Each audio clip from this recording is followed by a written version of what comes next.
गजाला, क्या तफसीलात सामने आई? दोनों नोटिफिकेशंस एक साथ जारी किए गए? बिल्कुल ऐसा ही है, क्योंकि समरी भी वज़ीर-ए-आज़म हाउस की जानिब से दोनों के लिए एक साथ ही गई थी और 27वीं आईनी तरमीम में जो आर्मी एक्ट में तरमीम की गई थी उसके मुताबिक भी ये बड़ा वाज़ेह था कि इन दोनों की जो मुद्दत मुलाज़मत में तौसीक़ की समरी है वो एक ही वक्त में ही जारी की जाएगी। तो हम ये कह सकते हैं कि जिस चीज़ का बहुत देर से इंतजार किया जा रहा था वो बिलाखिर हो गई है।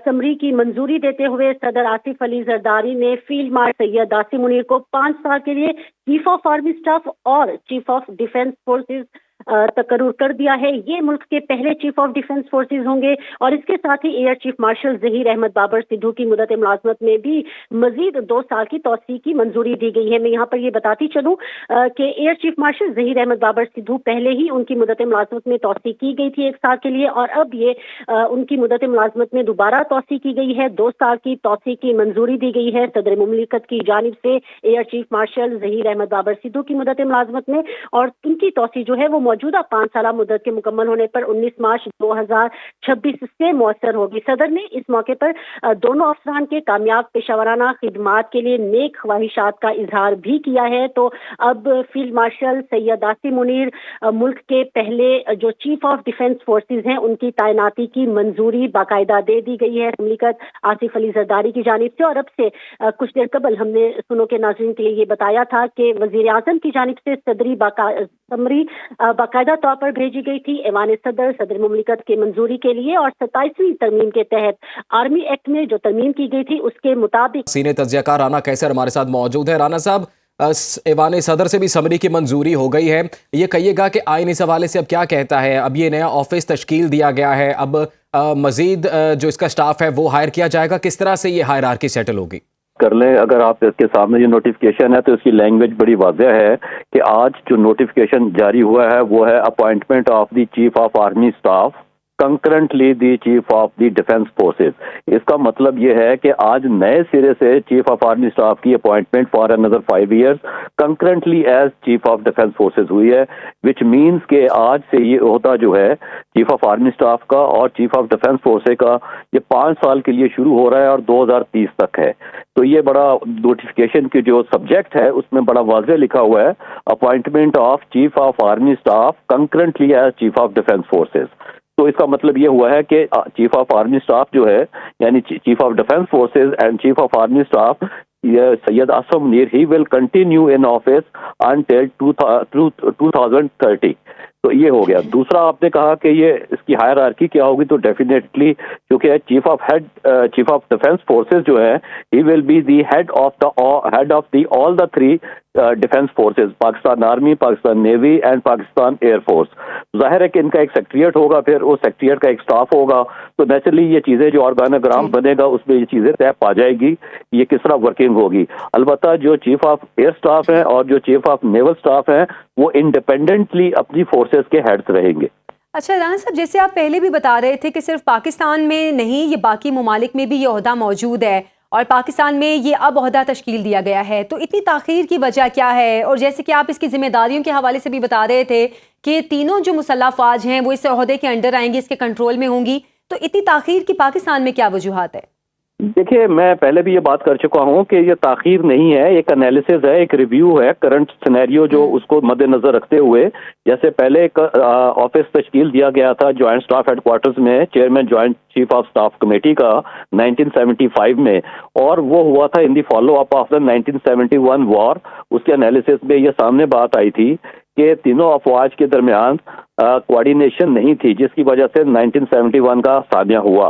तो अब आप देखिए कि इंडिया के साथ जब हमारी जंग हुई तो उसके रिव्यू के नतीजे में ये फैसला किया गया कि चूंकि इस वक्त इंटरनेशनली भी अगर हम देखें और लोकली भी, तो जो वॉरफेयर है उसकी डायनामिक्स चेंज हो चुकी हैं और उसमें क्या है, साइबर वॉर भी है, मीडिया वॉर भी है, टेक्नोलॉजी भी ज़्यादा इन्वॉल्व हो चुकी है, सैटेलाइट का उसमें बहुत ज़्यादा अमल दखल हो चुका। तो लिहाजा एक सिनर्जी क्रिएट करनी है तीनों अफवाज के दरमियान in the light of the modern era requirement.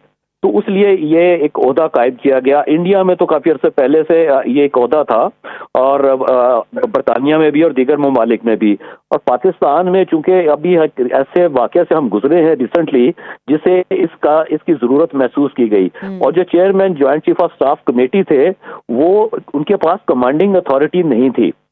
वो एक कमेटी के चेयरमैन थे और उस कमेटी में तीनों अफवाज के सरबराह होते थे। तो ये एक कमांडिंग पोजीशन होगी चीफ ऑफ डिफेंस फोर्सेस की, जो कि तीनों अफवाज के जो सरबराह होंगे। लेकिन एट द सेम टाइम चूंकि ये खुद भी आर्मी चीफ होंगे, इंडिपेंडेंटली पाकिस्तान आर्मी को डील करेंगे। इसी तरह chief of naval staff, chief of air staff जो है वो भी अपनी अफवाज को, अपनी फोर्सेस को इंडिपेंडेंटली डील करेंगे, but at the same time they will be under the chief of defence forces. और राना साहब ये भी कहिएगा कि जो आईनी तरमीम हुई उसमें ये बात भी वाज़ेह हो चुकी है कि अब जो भी आर्मी चीफ होगा वो automatically chief of defence forces भी वही होगा।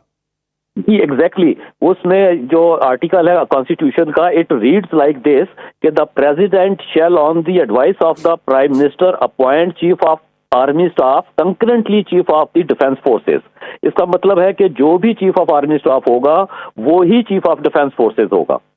और राना साहब आइन इस हवाले से क्या कहता है, क्योंकि हमारे यहाँ ये मामला भी सामने आते हैं कि मुद्दत मुलाजमत में जब तौसीक़ के मामला सामने आते हैं तो उसको भी आइन में डिटेल में अब टैकल कर लिया गया या उसका हल निकाल लिया गया कि अब जो भी अपॉइंटमेंट होगी 5 साल के लिए होगी, और उसके बाद अगर कोई एक्सटेंशन या मुद्दत मुलाजमत में तौसीक़ का मामला होगा तो वो भी फिर मजीद 5 साल के लिए होगा।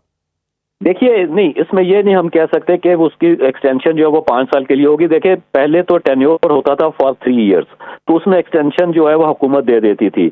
उसके बाद इन्होंने अब तीनों ओहदे जो हैं, chief of army staff, chief of naval staff, chief of air staff, और अभी जो नया ओहदा क्रिएट हुआ चीफ ऑफ डिफेंस फोर्सेस का, इनका जो टेन्योर होगा दैट इज 5 इयर्स। और इस हवाले से आर्मी एक्ट में, नेवल एक्ट में और एयरफोर्स एक्ट में भी तरमीम कर दी गई। वहां पे भी ये चीज मेंशन कर दी गई, और उसके अंदर ये मौजूद है कि अगर हुकूमत चाहे तो इन ओहदों की मयाद में इजाफा कर सकती है। और उसमें भी एक चीज भी लिखी हुई है कि वंस एक दफा इसमें इजाफा किया जा सकता है।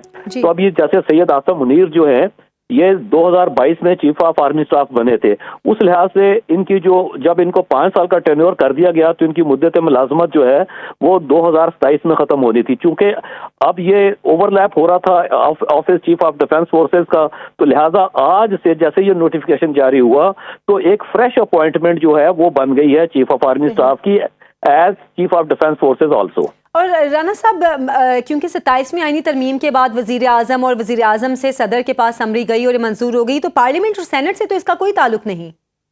नहीं जी, पार्लियामेंट से इसका कोई ताल्लुक नहीं है। वो तो कॉन्स्टिट्यूशनल अमेंडमेंट आ चुकी है, 27th कॉन्स्टिट्यूशनल अमेंडमेंट में ये हो चुका हुआ। फिर पार्लियामेंट ने जो है आर्मी एक्ट में भी अमेंडमेंट कर दी, नेवल एक्ट में भी अमेंडमेंट कर दी, और एयरफोर्स का जो एक्ट है उसमें भी अमेंडमेंट कर दी, और इनके जो हेड्स हैं उनका टेन्योर 5 साल के लिए मुख्तस कर दिया गया। राना कैसर साहब ये कहिएगा, जैसे 27वीं तरमीम के बाद chairman joint chiefs of staff committee का ओहदा खत्म हुआ और चीफ ऑफ डिफेंस फोर्सेस का ओहदा तश्कील दिया गया, बुनियादी फ़र्क इस ओहदे में क्या रहेगा, इस पर रोशनी डालिएगा। और दूसरा, जैसा आपने इससे पहले बात की थी कि ये ओहदा बाकी ममालिक की आर्म्ड फोर्सेज में भी है, हमारे यहाँ चूंकि इख्तियारात से मुतल्लिक भी बातचीत चलती है, तो क्या बाकी ममालिक में ओहदा भी इतना ही बाइख्तियार है? जी बिल्कुल ऐसे ही होता है, क्योंकि एक तमाम जो फोर्सेस होती हैं, नेवल, एयर एंड आर्मी, जो हमारी ग्राउंड फोर्सेस हैं, उसमें कोऑर्डिनेशन के लिए, उनमें एक सिनर्जी पैदा करने के लिए एक यूनिटी ऑफ कमांड की जरूरत महसूस की गई थी, और उस यूनिटी ऑफ कमांड की जरूरत के तहत इस ओहदे को पाकिस्तान में क्रिएट किया गया।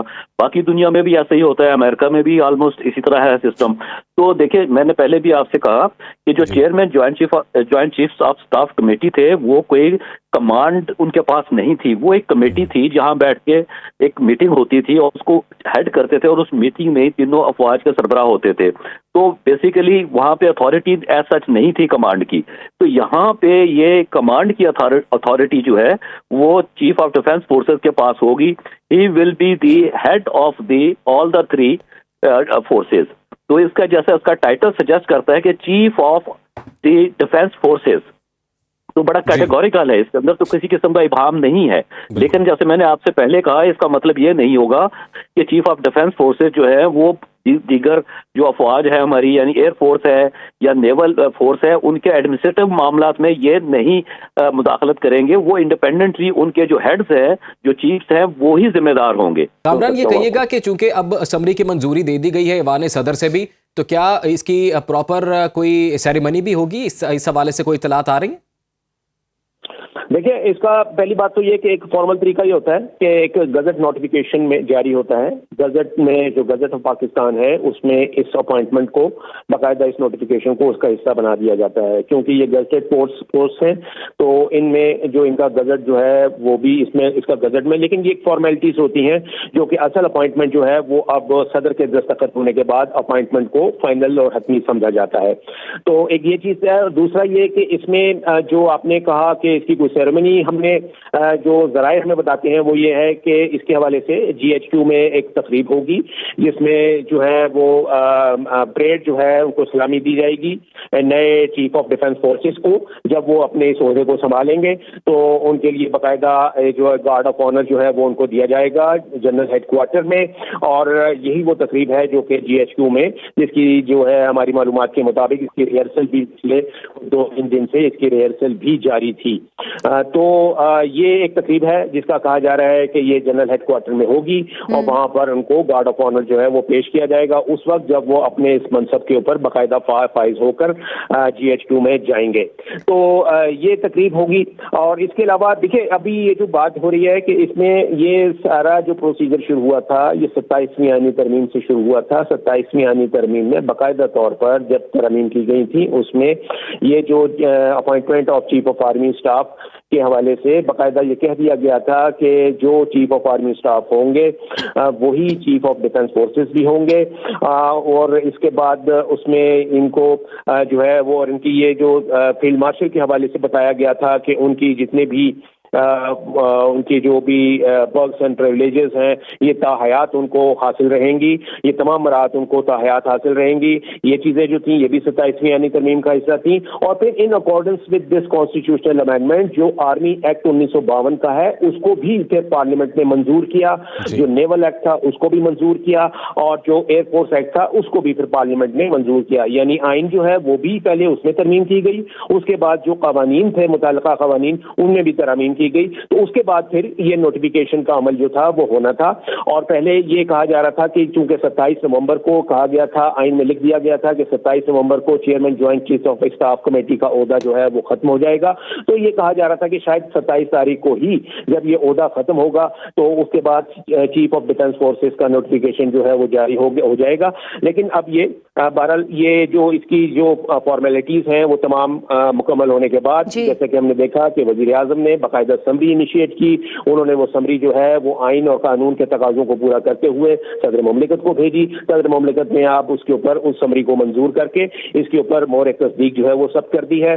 तो अब हम कह सकते हैं कि ये बाकायदा इनकी अपॉइंटमेंट जो है फील्ड मार्शल सैयद आसिम मुनीर की ये 5 साल के लिए हो गई है। और इसका जो टाइटल है, जैसा कि अभी राना साहब कह रहे थे कि समरी का जो सब्जेक्ट है वो है appointment of the chief of army staff as chief of defence forces, यानी दोनों ओहदों को क्लब करके ये जो दिया गया है नोटिफिकेशन, ये यानी कामरान दोनों ओहदों का जो टाइटल है चीफ ऑफ डिफेंस फोर्सेस का और chief of army staff field marshal, ये सारे उनको साथ ही मिलेंगे।